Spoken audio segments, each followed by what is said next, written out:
Di tengah gempuran arus digitalisasi global, Indonesia tidak hanya menjadi konsumen teknologi, tetapi juga aktif bertransformasi menjadi pusat inovasi.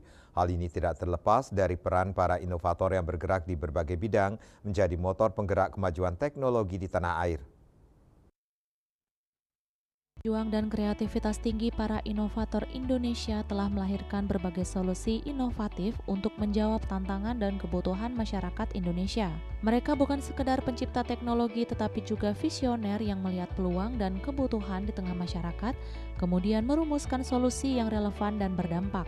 Upaya inovator di Indonesia dapat dilihat dari beberapa aspek, yaitu menjembatani kesenjangan akses di mana para inovator yang bergerak di bidang teknologi informasi telah mengembangkan platform e-commerce yang telah mengubah landscape perdagangan di Indonesia. Platform ini memudahkan transaksi jual beli, memperluas jangkauan pasar, dan membuka peluang bagi para pelaku UMKM untuk berkembang. Kemudian meningkatkan efisiensi dan produktivitas, menciptakan solusi berbasis lokal, membangun ekosistem inovasi di mana para inovator tidak hanya fokus pada pengembangan teknologi, tetapi juga pada membangun ekosistem inovasi yang kuat. Mereka berkolaborasi dengan berbagai pihak seperti pemerintah, akademisi, dan dunia usaha untuk menciptakan lingkungan yang kondusif bagi para inovator.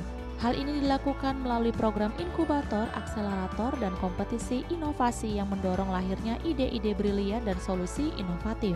Upaya inovator di Indonesia telah memberikan dampak positif yang signifikan bagi kemajuan teknologi dan kesejahteraan masyarakat. Semangat para inovator di Indonesia tidak pernah padam. Mereka terus berjuang untuk menciptakan solusi inovatif yang dapat meningkatkan kualitas hidup masyarakat dan mendorong kemajuan bangsa. Di tengah era digitalisasi yang serba cepat, para inovator ini menjadi bukti bahwa Indonesia memiliki potensi besar untuk menjadi pemain utama di kancah teknologi global. Bunga Widrayani, Bali TV.